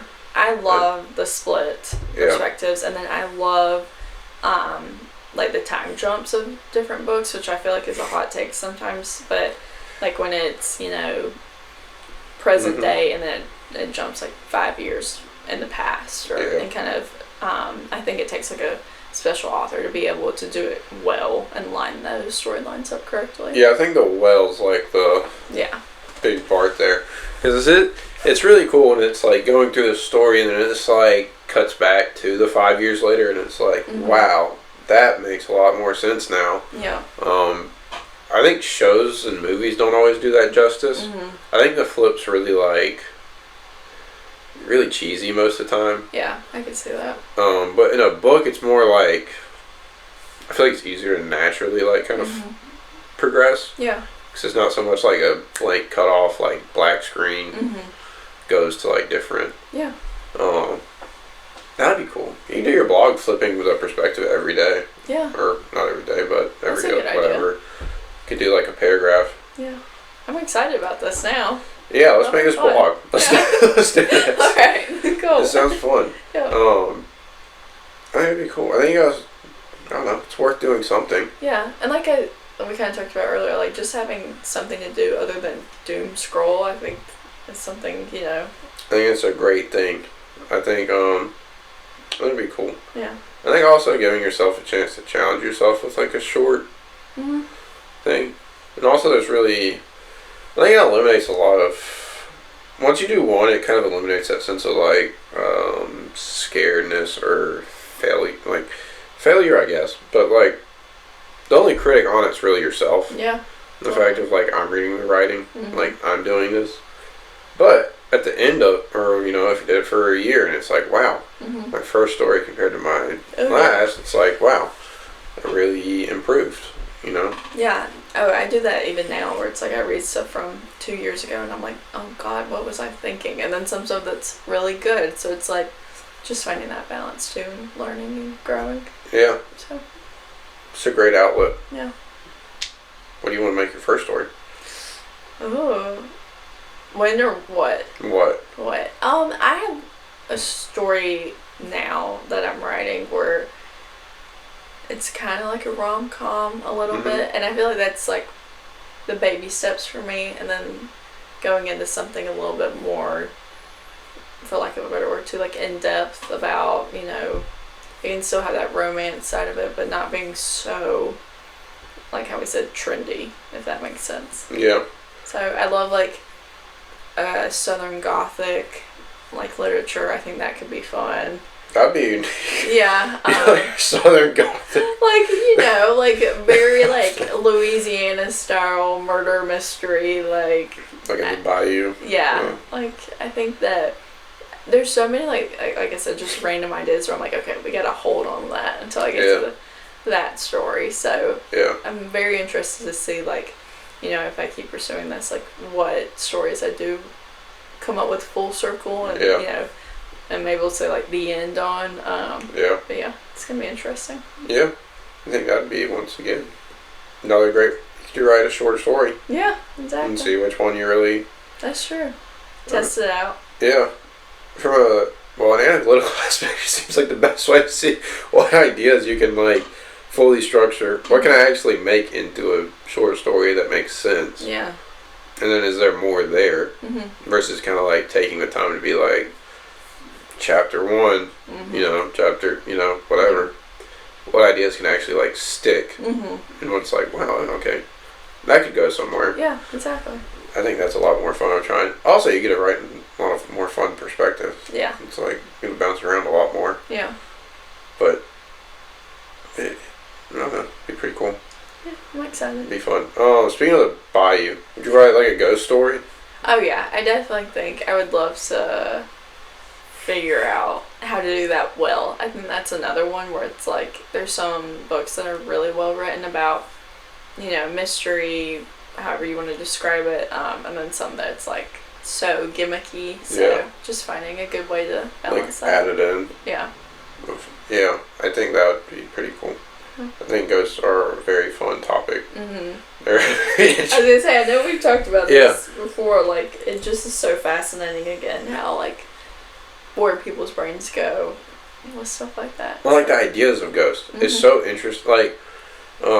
Like some people are just like, no, not at all, not there, don't exist. Yeah. Other people are, you know, very much like seen like 10 today or like whatever. Right. Yeah, it's just very big spectrum on like polar opposites. Yeah. And I think it's always like, I think it's interesting to see like some people don't fit into like kind of the category you'd think. Yeah. But like, I find it very hard to not like think that there's something. There's got to be some sort of like entity.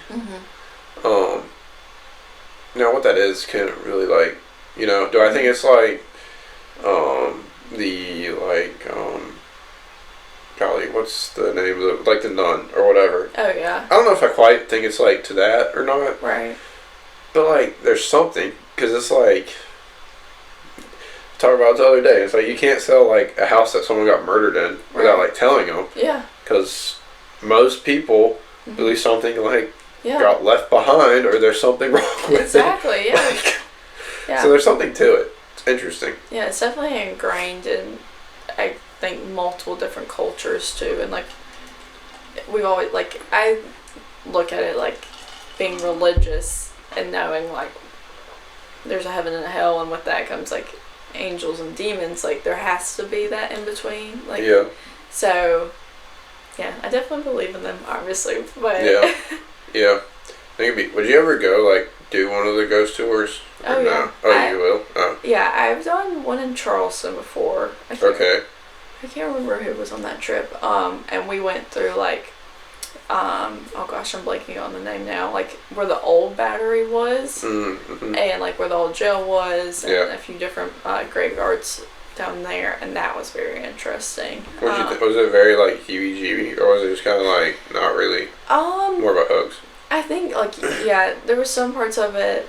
Like, I mean, when you're standing in a graveyard in the middle of the night, it's like, okay, this is a little scary. But like the jail, they kind of made it a little gimmicky. Like they had like the mannequins and stuff in the old cells, and so it's like, I think if you left it raw and not made it so touristy, that would help people really understand it. So I go back and forth with that. But I can see it. I can see that. Yeah.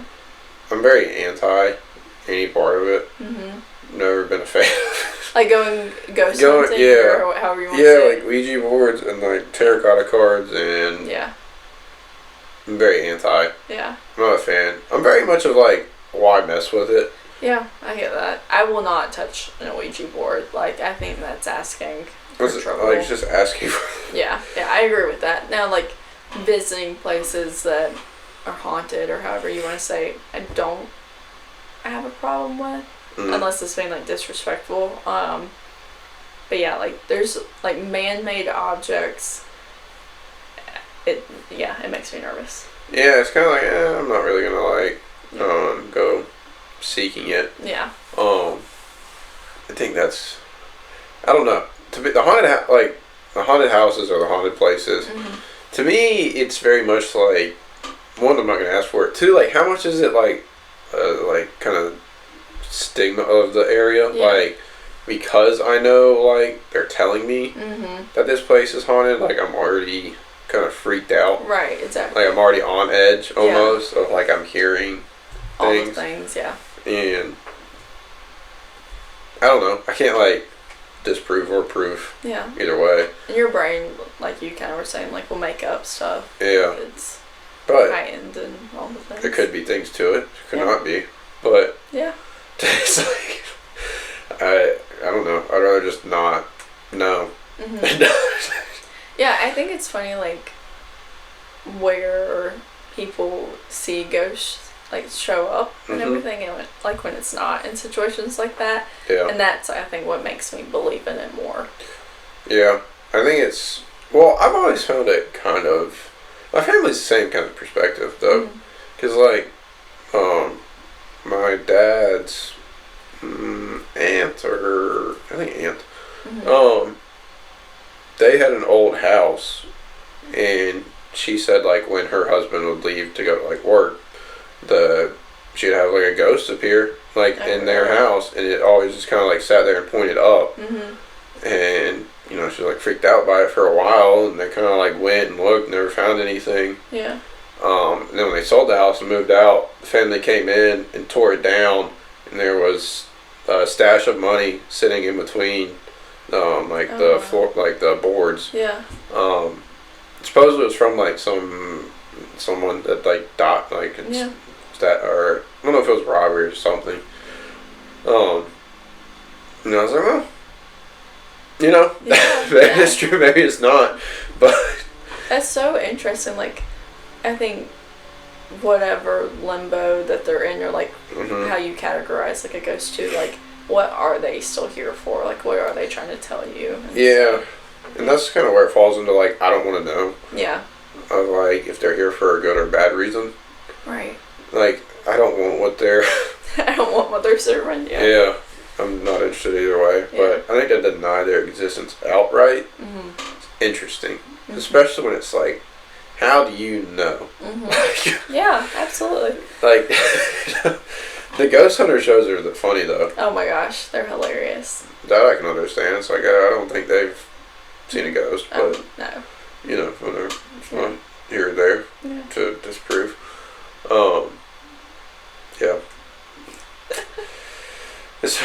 It's something. It definitely is, and I think there's so much to the world that we can't explain. Like, you can't count it out, you know. So. Yeah. Well, that's kind of the beauty of it, of how many things like you don't know. Yeah. The like, kind of the beauty of not knowing is something to it. Being able to kind of fantasize what's in the world. Yeah. I think that's a lot. I think that's pretty important. If you understood everything, it would be kind of boring to exist. I love that. Yeah, I think that, like you kind of said earlier too, like the curiosity behind it all, and still having that curiosity and finding something to learn about. Like, why would you want to know everything? So.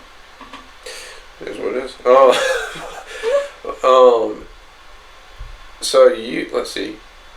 At Clemson, you are marketing, right? Yep. I'm curious. How much do you think that helped kind of prepare for like the real world? Not necessarily for your job now, but I think I took more away from my minor in brand communications than I did in marketing, I would say. But I also think that's how my brain worked. Like, I knew that I wanted to go into public relations, advertising, or like event planning or something like that. So like, I knew that I was never really going to go into like social media marketing or like very analytical marketing. Yeah. So I think people can take away different aspects. I do wish that Clemson had more of like its own like public relations communication major, something like they need to break it out a little bit more, I think.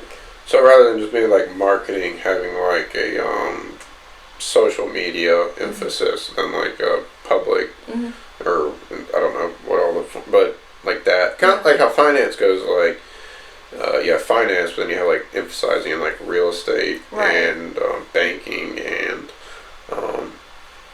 I can't remember all the other ones, but there's like 4. I think that's kind of helpful in the sense of like you get to take some more classes. Was there any like key? Was it just kind of like? To me, it's always like it just gave like a foundation to go off of. It wasn't necessarily like building blocks. Yeah, I completely agree with that. I think like, especially now, like because things are changing so much in the world of marketing, like day by day, and like new stuff gets added. Yeah. And you know, different platforms grow and have these new features that like you can't be like, okay, well I learned this in school, so this is how it still is. Like I know that things have changed like tenfold since I've gotten out. I guess that's also an interesting point. Yeah. I didn't really think about that. Yeah. So it's kind of crazy. Like I think back to some stuff and I'm like, oh, well, I know that's already changed. Or like when I went into PR, like one of my first or second jobs out of school, there was so much to learn. Like, okay, but this is like how the industry does it instead of like how you're taught it. So it's interesting. I think that's always the big gap of like the taught versus real world is the like kind of jumping. The social media one I think would be kind of interesting. Of like, so I imagine a lot of it's like to kind of put out numbers in the sense of you need to post constantly to be able to keep up. And like now you can, you know, generate a lot of images pretty quickly. Yeah. But it's kind of hard because like I thought about using AI to like clip content from it, and I just don't like. I didn't really like it. Really? I'm gonna be honest. Yeah. Like I used it to, like I went through the whole video and like clipped parts of it, and it was like fine, but it wasn't like like you know when you're watching reels and you're like like it may like there's good and bad ones. Sure. You know. Yeah. I don't really know technically enough to like describe them. But it's just one of those things where I was watching it and I'm like, this isn't very good. Yeah. And I'm not going to waste any time on this. Right. But really, I kind of thought AI would just be able to like do it seamlessly, but not really. Yeah. I think that's the learning curve too. Like for AI, again, going back to like you can't always trust like what it's pushing out either from like a copy standpoint or anything, because you and I can watch a reel and say that's bad, but like, AI at this point at least doesn't know that like human connection to watching it.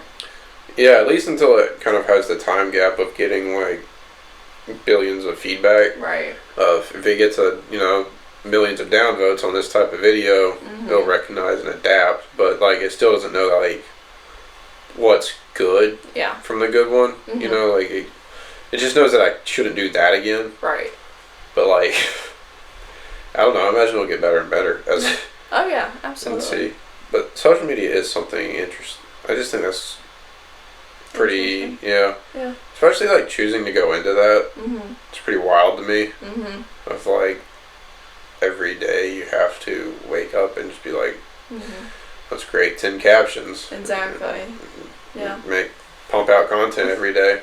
Yeah, and I feel like too it's so interesting, like, because now everybody thinks they need social media, and to a certain degree they do, but like I mean I was a social media marketer for an orthodontics office. Like you gotta pick and choose your battles. So like, okay, well you don't need to post every day, but you have to get your name out there, so it's like trying to find that balance, and like I said, learning as you go. It's definitely tricky, especially if you're working from like an advertising agency, where you may have 6 clients, and so like having to switch how your brain works to make sure each of them, you know, grow and succeed. So yeah, I guess it's also something. You're not only trying to do it for one business, you're trying to think about it for several different people. Yeah. I mean, I guess that's why you make a lot of money. But yeah, that's true. I mean, you know, if you're good at it, you get paid. But I don't know. That is not something I find. That's a way different form of creativity than like I'm interested in. Sure. Like the content creation, I think is interesting. Like this is interesting to me. But like trying to make this and like do anything else with it, not really. Like, not my interest. Right. I think it's very hard, like, to do it. Because I think it is very much, you have to, like you're saying, you pick your own battles, but if you're trying to grow from nothing, then it is very much like it's like amount of reps of if you don't post, you know, on all platforms, then you're just not going to get into the algorithm. Right. And I think, going back, it's like, okay, where does that fall in that oversaturation? Like, you're trying to get your feet off the ground, and it's like, this is what's trendy, but like, what do you have underneath that to make you different? So, yeah, I think that is a large part of it. Yeah. But I think it's also hard to just get into, like, the amount of TikToks you see that'll be like, 1,000 views, and it's like 3 million, and it's like, how do you stick with it or chase that? Yeah. Well, it's like, alright, that 3 million's like not very different. Yeah. It's just like, it's like, I don't know. It makes no sense to me on how some of them get pushed like so hard. Yeah. And then others are just like, nope. I don't get it. I don't either. I don't understand. Yeah. It's Wild West almost. Yeah, I'm glad that I kind of moved away from it. Yeah. Just because, like I said, it's changing every day, and so you have to be ready to. It'd be tiring. Yeah, exactly. I mean, that was very much 24/7. Well, yeah. That's another thing is sounding old. I know, that's what I'm like, we're so old. I was complaining about the internet for an hour. Yeah, pretty much. Just ranting about how bad the internet is. Yeah. What other creative hobbies you do? Let's see. I love to paint, but I'm not good at it. Like, I'm not good at it at all. So I think that it's fun to, like, recognize that and just be like, okay, like, when I need that creative outlet, like, I can throw some paint on a board and be like, okay, that was fun. Yeah. To that, we've already talked about writing. I don't know. I recently got into needlepoint and crochet, which again is kind of trendy, but again, oh my god, I sound like an old lady doing all this, but I'm getting into it. Like, literally just started doing it, so we'll see how that goes. But what about you? I don't think any creative. That's probably the most creative thing. The needlepoint sounds pretty. That's at least like a practical thing. Like, I'm hoping that I can make little things out of it. I know Keely was doing it for a while there. So we'll see. Yeah, she did like I don't know, she bought like the outline thing where you like and sew it. Yeah. That was cool. Yeah. I don't think it'd be cool if you just like get some string and like start. I mean, that's pretty advanced. Yeah. But like, that's pretty cool. Yeah. The painting, are you painting like just with like water, like just a lot of watercolor. Okay. I have a few oil paints, but nothing too crazy. So. Not like a wild.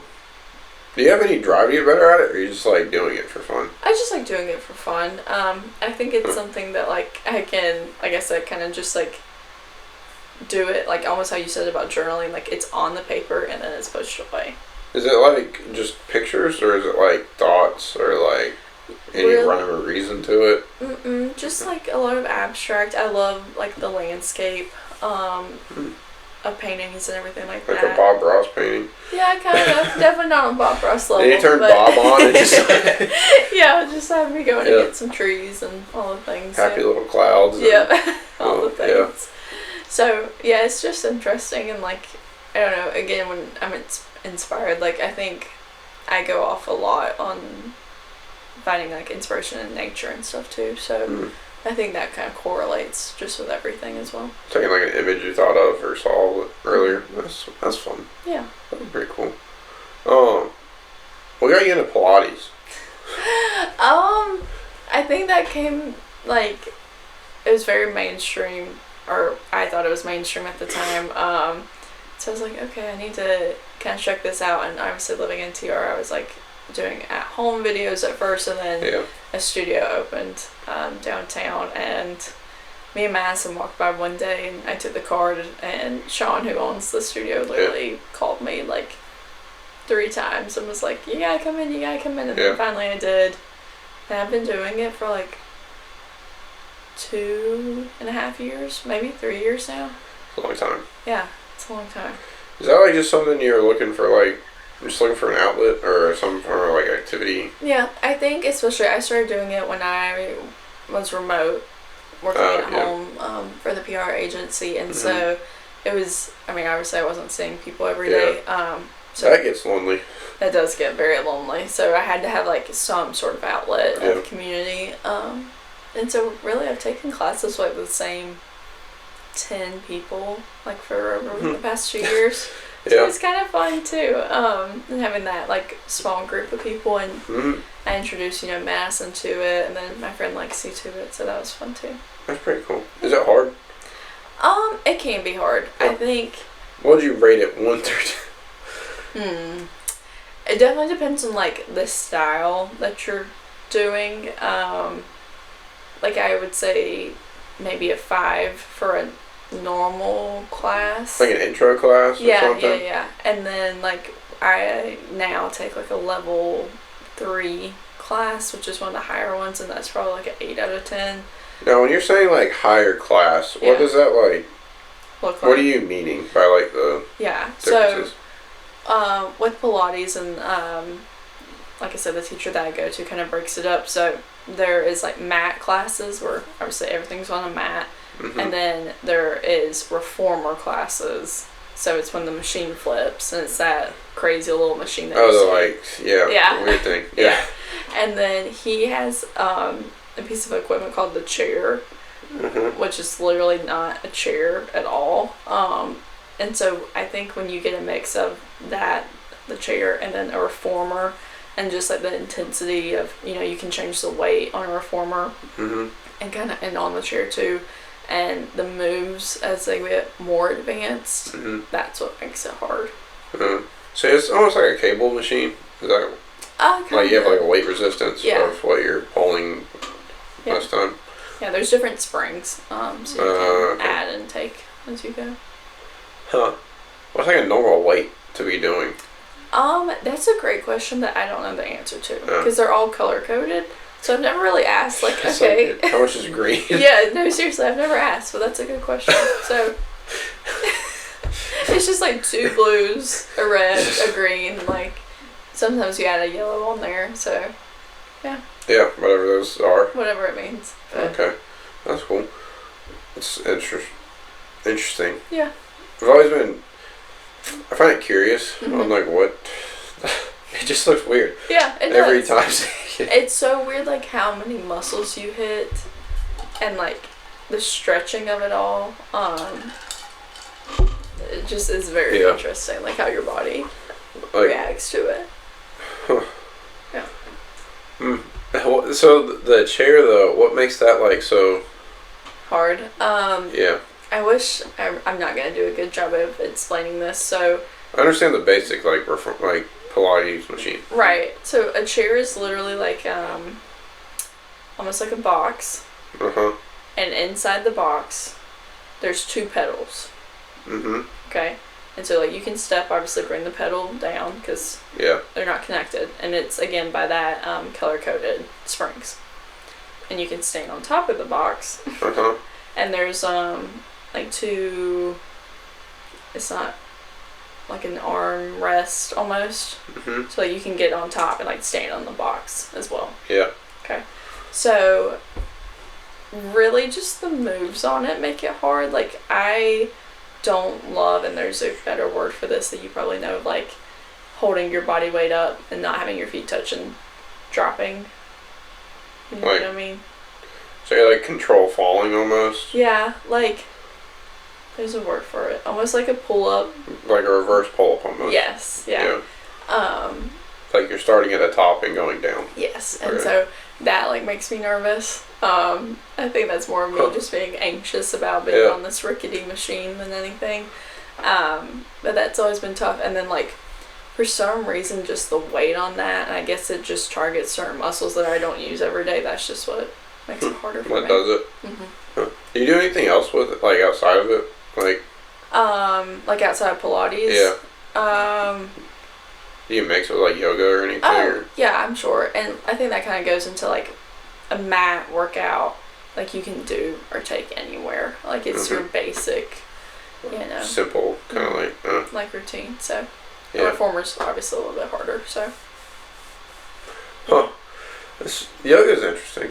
I know. I understand that. Yeah. That's a lot more so. I tried to get into yoga, and I just like never really jived with it. But I find it so fascinating. People who can like do all the like move flexibility. their body. Yeah. I think that's a large part of it. What part of yoga is like? It's hard to get through my mind that like I'm paying someone to like stretch, like. Yeah. Like. It sounds terrible. But oh, I get it. But it's like, why am I giving you money when I could just like go sit down? Yeah. And like touch my toe, like do some toe touches. Yeah. Like, just a few simple stretches. No, yoga's a lot more to it, but yeah, it is just like I don't really convincing myself to like mentally talk myself to go to a studio. It's like. I know. Especially again, you can watch a YouTube video and get the same thing for free or so. Yeah, I agree with that. I think the only thing is that when you pay them, it's like, well, I guess I have to go do this now. Right. Yeah. Versus like the YouTube video is like, well, I could do that hypothetically, but yeah, I don't really want to. Exactly, and I think too, like when you're in a studio, like. There's someone there correcting you, and I think that can make a lot of a difference. I think that makes a lot of difference. Yeah, so. Probably especially when you're working kind of like fine motor, things like that, if you're off by a little bit, it means a lot more. Yeah. It's also nice that you have like a small group almost with your class. Yeah. That's pretty cool. Has it always been, like, is it just because it's a small place? Yeah, and so he opens up, like each class can hold 5 reformers now, so there's usually obviously 5 people in each of them, and I've always gone at certain times during the week, and so it literally is just the same group, so it's kind of fun. Yeah, that's pretty cool. Yeah. With small groups, do you think you'll get like kind of involved in any like for church small groups now, like when you're married and after that, or y'all gonna like kind of look for it? I don't know if that's y'all's thing or not. Yeah, but I would like to just have some sort of community. Yeah. Like, I would love to find like a good church that we have that with, and then I really want to join, and I don't know if TR has one, like a garden club. Yeah, well, yeah, sorry, I should have said like I didn't mean like a church. No. Like, yeah. Garden club would be pretty sick. Right, like, again, we're aging ourselves. I think that it's going to be a bunch of old women, and it's... I bet it'd be a fun time. Yeah.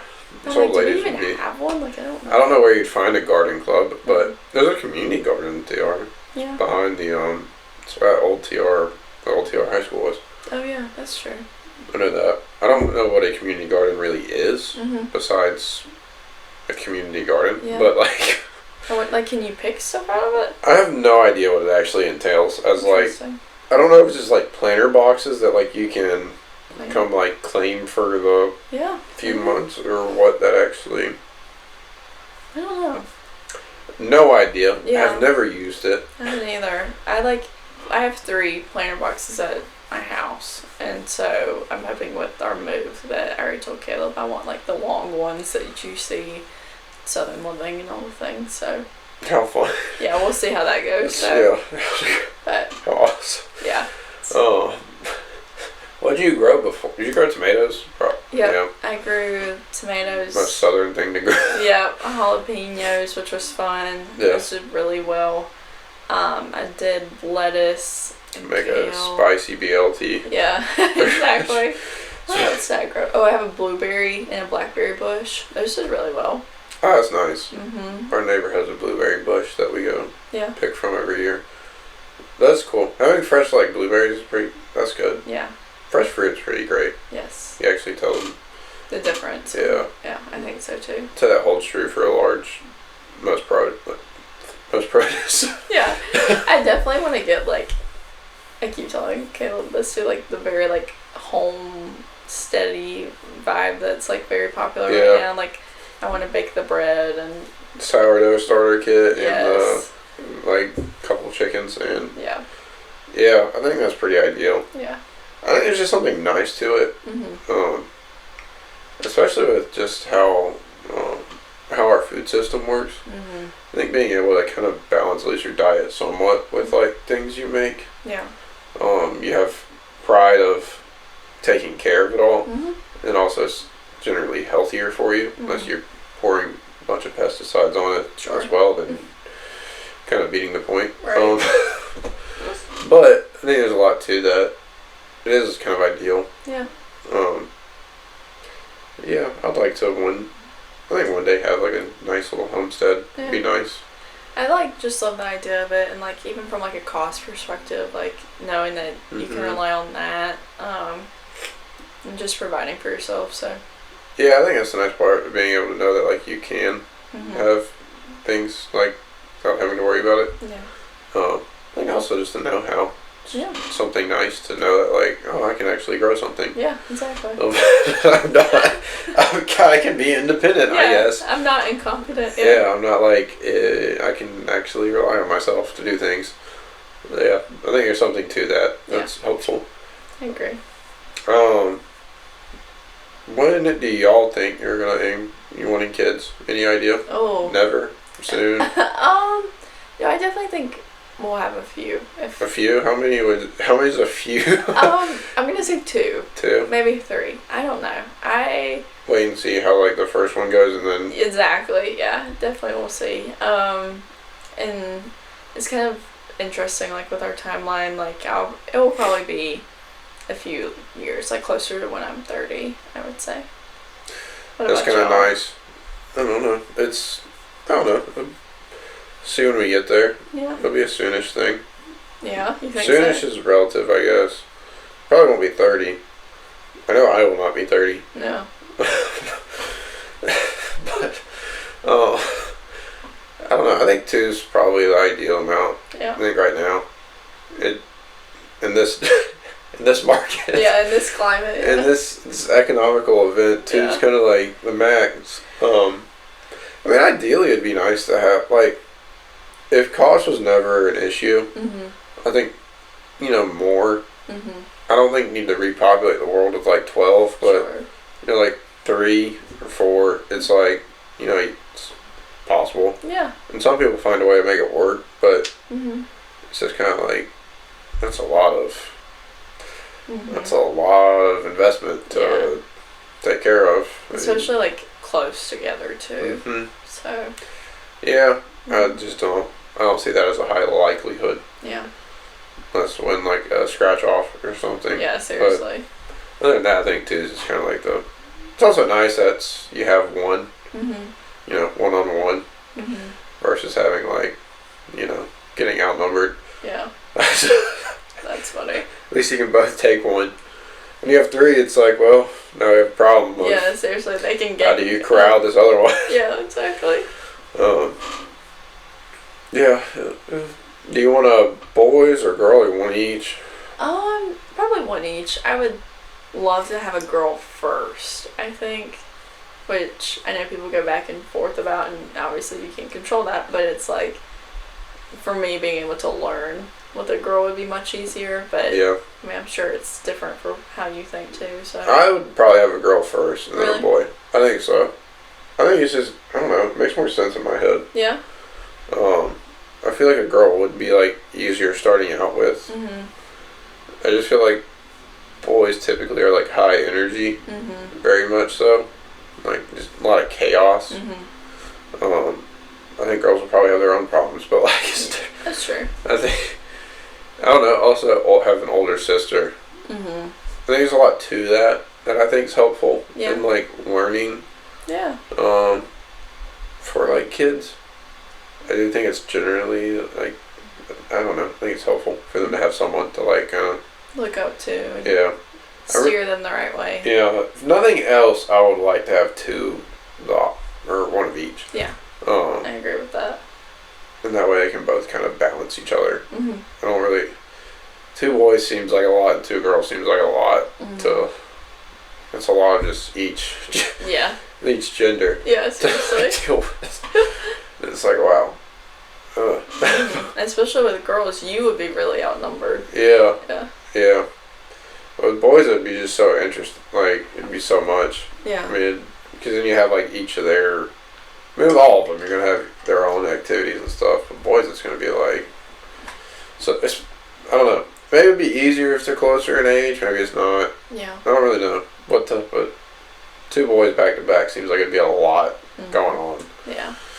So. We'll see when we get there. We'll see when we get there. Can't really put an opinion on it right now. Not yet. Nor does it matter if I put an opinion on it. So, I mean, you kind of just get what you get. Yeah. In the end of the day, you want to know the gender beforehand? Oh yeah. Definitely. I don't know. I couldn't stand waiting till like. Yeah, I don't know how Joella did it. I don't know how people do it. I just would have to know like now. Well, especially because it's still like a surprise. Yeah. Like you didn't know before that moment. Right. Anyways. Yeah. And I think like my planning part just would have to know like. I need to mentally prepare. Yes. For what I'm getting. Yeah. Yeah, and also actually go prepare for. Right. All the other stuff you need for them. Mm-hmm. I don't know. It's very interesting. I think it's cool that we have a lot of people going through the same stages of life at the same time. I think it's nice. Yeah. That it's kind of like there's not by yourself in a sense. There's community in that too. Like. I think largely so. But yeah, life's gonna be crazy. It's crazy. I'm waiting like kind of how you said. I feel like we like funnel through like usually obviously Joella and Holland start, and then it just funnels through the group. So yeah, we'll see who's next. Trickles down. Yeah. Yeah, it's gonna be fun. Oh, life's fun. It is fun. Yeah. It's been good. So. Always something. Thank you, Grace. Of course. Thank you for having me. Yeah, appreciate it. Good. I'm glad. Oh, man. That was fun. I enjoyed that. Good. Just getting to chit chat. So. Yeah. That's all it is. It's nothing nerve-wracking. It's nothing nerve-wracking. Yeah. It's not a job interview. Yeah, that's nothing true. serious. Yeah. I liked it. We got there were a bunch of topics. I didn't really know like what we were gonna hit on, but yeah, it was cool. There's some of it just kind of like wait and see. That's like that's the part of it. Yeah. You don't know what the other person's ever gonna say. Yeah. So and I feel like too, like even as like a group of friends, like we never really sit down and have like topics or like conversations about certain topics. So that's fun. Yeah, that's a large part of it. I think of like you don't ever get to talk really like similar to this. Yeah. Yeah. And it's also the only time where you don't have like a phone in your hand. Exactly. It's like I was complaining about phones and the internet the entire time. So. Yeah, I mean it's just. I think it's cool. Yeah. That's why I always think it's the benefit of it. Yeah. Of like a lot of people are the same thing of like nervous before like it's like it's not really a nervous thing. Yeah. You just start talking. You're just talking. Like it's just not. It's only you don't have a phone. You don't have to think about it. I don't think it does as well over like Zoom. Yeah, that's the only like downside. Yeah. That's the only limitation. Just like I feel like you've had good like success getting people here and like doing the thing. So and you can look back on them, which is what I like, and like listen to what your friends had to say. I think it's like a digital. What is a digital archive? That's literally is what it is. Sure, but it's fun. Yeah. Yeah, I think it's cool. I think it's I think it'll be interesting, especially like I want to have everyone come on. Hopefully. Yeah. Would be my goal. In that way, it's like everyone's kids would have a chance to like look at it and like see their parents like kind of talk through it. I love that. That's a good idea.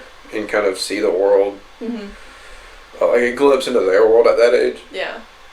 I think that's be a really cool part of it. Yeah. And especially now that it's going to be like soon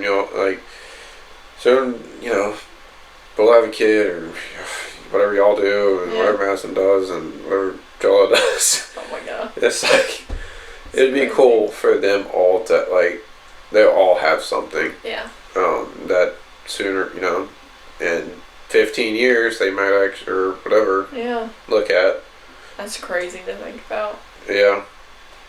Yeah, you need to have Madison or Caleb come on next. Yeah, I want to have Caleb would be fun to have on. Mm-hmm.